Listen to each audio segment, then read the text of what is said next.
Rocky mengatakan, Jokowi itu adalah tut. Yang seperti itu. Lalu akhirnya apa? Terjadi kontroversi besar di situ.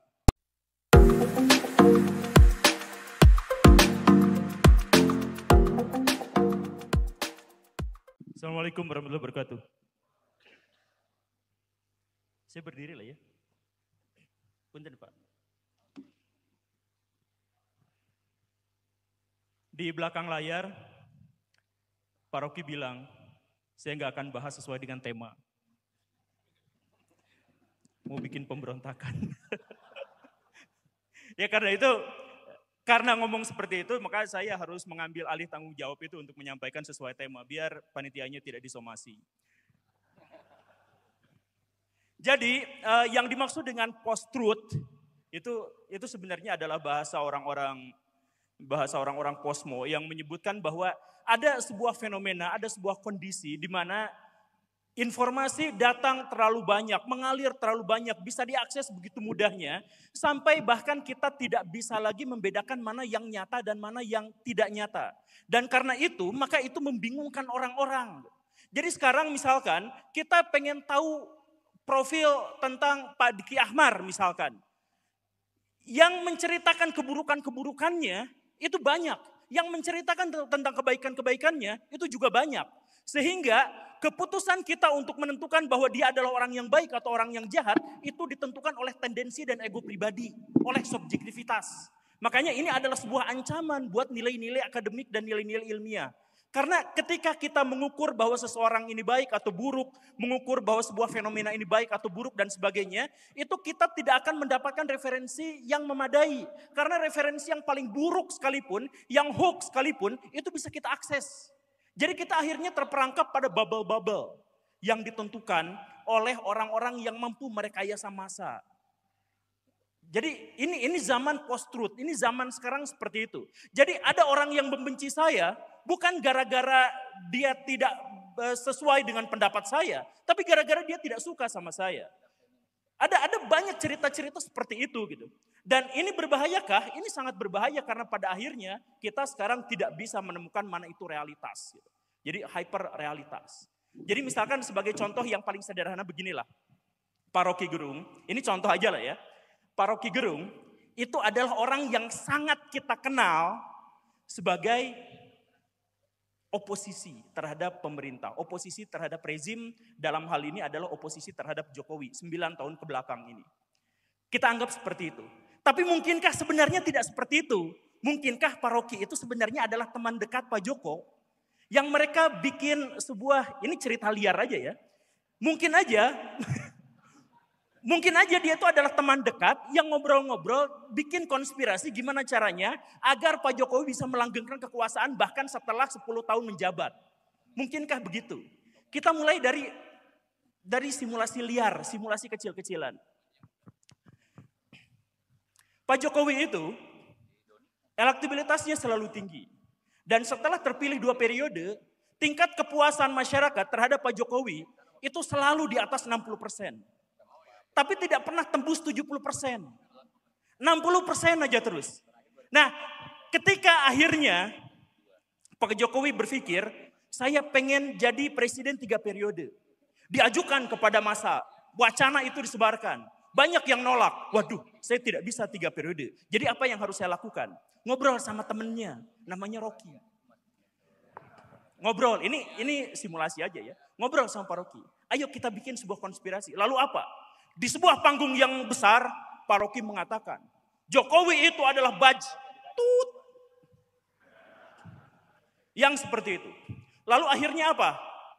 Terjadi kontroversi besar di situ. Lalu Pak Joko diwawancara. Kemudian dia mengatakan, ya saya emang gak apa-apalah, saya gak akan nuntut, gak akan apa-apa, yang penting saya kerja aja. Pernyataan itu walaupun sangat tidak retoris, tapi meredakan situasi. Dan orang-orang kemudian berpikir, wah Pak Joko itu adalah orang yang berjiwa besar. Tidak mau menuntut, tidak mau apa. Dan sejak saat itu, Rasa puas masyarakat terhadap pemerintahan Pak Jokowi, entah bagaimana ceritanya, tiba-tiba naik. Bukan soal kinerjanya, soal kata-katanya itu. Karena post-truth itu adalah soal tendensi, soal ego. Bukan melihat data capaian seperti apa, tapi lihat sikapnya, oh ternyata seperti itu. Maka sejak saat itu, tingkat kepuasan Pak Jokowi itu naik. Luar biasa, hampir 80% sekarang. Dan ketika hampir 80%, apa yang terjadi? Partai-partai politik yang oportunis itu kemudian melihat kesempatan. Wah, kalau pemerintahan Pak Jokowi ini dihargai oleh masyarakat sampai hampir 80%, dan itu hampir tidak pernah ada dalam sejarah, maka semuanya berlomba-lomba untuk mengaitkan profil partai politiknya dengan figur Pak Joko. Golkar tiba-tiba naikin anaknya Pak Joko jadi bakal calon wakil presiden. PSI langsung menggait Kaesang, anaknya yang lain. 2 hari langsung diangkat jadi ketua umum. Lalu di mana-mana terpampang nyata di situ spanduk-spanduk bahwa tegak berdiri bersama Jokowi. Gambarnya Kaesang. Lalu siapa lagi? Pak Ganjar. Pak Ganjar maksa banget, kami adalah pelanjut dari Jokowi. Karena kami adalah orang-orang yang sama dengan Jokowi. Jadi semuanya dihubungkan dengan Jokowi. Jadi kalau Gibran sekarang naik secara kontroversial menjadi wakil presiden.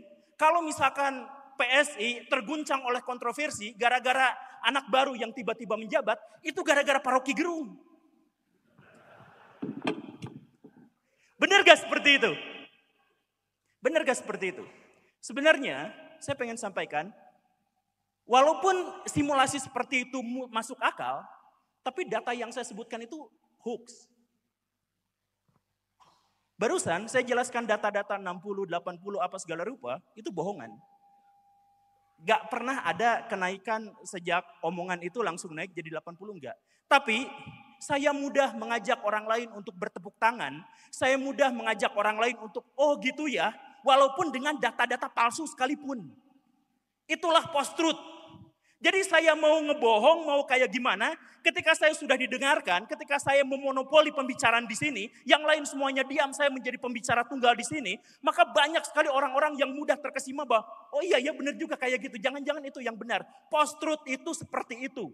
Ketika kita mudah terombang-ambing oleh realitas-realitas yang sebenarnya adalah rekayasa. Kalau misalkan kita kaitkan dengan ini dengan pemilu, ada sesuatu fenomena yang juga cukup unik. Misal gini, 5 tahun yang lalu ada seorang calon presiden yang maju ke depan dengan kata-kata yang penuh tekanan, penuh semangat, penuh ketegasan. Saya Prabowo Subianto. Dengan bahasa khas militer. 5 tahun kemudian, ganti jadi joget. Dan gemoy. Dan itu disampaikan kemana-mana. Kenapa bisa seperti itu? Kemungkinan karena tim suksesnya mengatakan bahwa sekarang sekitar 54% pemilih adalah anak-anak muda. Maka kita harus berbahasa dengan anak muda. Sehingga bahkan bapak-bapak yang paling senior pun sekalipun menjadi sangat muda pada waktu itu. Kan begitu. Demi apa? Demi mendapatkan suara. Cuman masalahnya apa? Masalahnya adalah 5 tahun sebelumnya beliau menunjukkan karakteristik militer yang pekat. Sekarang berkebalikan. Jadi karakter yang sesungguhnya itu yang mana? Apakah karakter yang satu itu kebohongan atau dua-duanya memang salah? Dua-duanya memang bukan seperti itu. Tetapi apapun itu, masyarakat yang mudah direkayasa tidak akan ngerti perubahan ini. Bahwa perubahan ini memang sengaja diciptakan untuk memperoleh suara yang banyak. Jadi kalau misalkan karakternya saja bisa diubah-ubah sesuai dengan pikiran-pikiran tim sukses, apalagi visi misinya. Akhirnya apa? Kita tidak akan pernah tahu mana yang dia katakan sebagai kenyataan, mana yang dikatakan sebagai kebohongan. Karena bahkan gimmicknya pun berubah. Kan begitu. Itu era post-truth pada akhirnya menjadi seperti itu. Pada akhirnya juga kita juga mengetahui ada sebuah catatan yang sangat penting.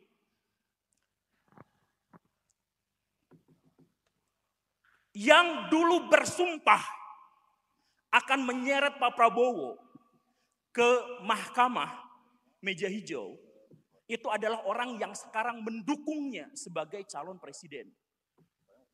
Orang-orang yang dulu mengatakan Pak Anies Baswedan itu sesat kaum liberal. Sekarang adalah para pendukungnya yang paling fanatik.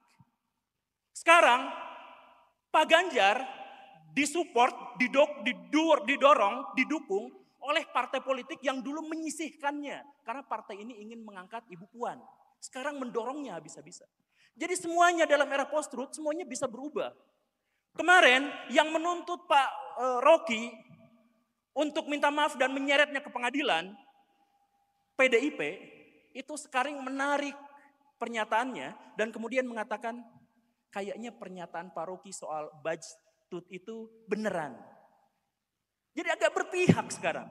Nah jadi dengan realitas politik yang seperti ini, bisakah kita mengetahui fakta? Kan tidak bisa. Satu-satunya atau beberapa gelintir orang yang paling tahu fakta-fakta tentang calon presiden, itu adalah orang-orang terdekatnya. Dan orang-orang terdekatnya itu hanya sekitar puluhan orang. Orang yang bisa berhubungan secara intim, yang berdekatan, yang bisa ngopi bareng tanpa gimmick dengan Pak Anies, dengan Pak Ganjar, dengan Pak Prabowo, itu adalah orang-orang terdekatnya yang jumlahnya puluhan. Mereka yang paling tahu. Jumlah yang pernah salaman mungkin ribuan, tapi yang benar-benar tidak tahu itu jumlahnya adalah 204 juta manusia. 204 juta manusia itu kemudian disuruh mencoblos berdasarkan data-data, narasi-narasi, wacana-wacana yang dihembuskan oleh media massa yang kita tidak pernah tahu kredibilitasnya dalam menyampaikan sebuah berita. Jadi ini post-truth itu seperti ini, kita sekarang akhirnya buta. Kita hanya mengetahui profil Pak Anies ketika media massa mewartakan itu. Kita mengetahui profil Pak Ganjar setelah tim kampanyenya berbicara soal itu. Kita berbicara tentang Pak Prabowo setelah orang-orang yang benci padanya menceritakan kejelekan-kejelekannya. Jadi baik dan buruk bukan ditentukan oleh kita sendiri, tetapi otak kita telah direkayasa oleh pihak-pihak lain untuk kepentingan mereka. Makanya kalau temanya itu adalah pemilu damai, mari kita damai. Kenapa? Kenapa kita harus damai dalam pemilu?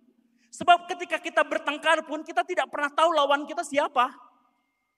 Siapa lawan kita dalam dalam pemilu ini? Kita nggak ngerti. Karena itu mari kita damai. Jadi di dunia hiperrealitas seperti sekarang, post-truth seperti sekarang, adalah kedunguan ketika kita fanatik pada satu orang, satu pihak, satu partai, satu kelompok. Karena apa? Karena kita hanya tahu mereka dari katanya-katanya, dari data-data yang disuguhkan, yang kita tidak mampu untuk memverifikasi data itu. Gitu.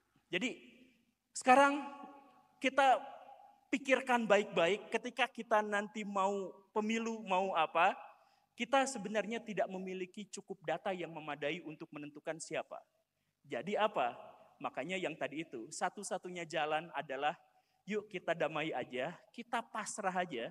Saya pengen nendang sih sebenarnya. Tapi kita pasrah saja untuk memilih siapa. Gak usah nanti kita pasrah aja.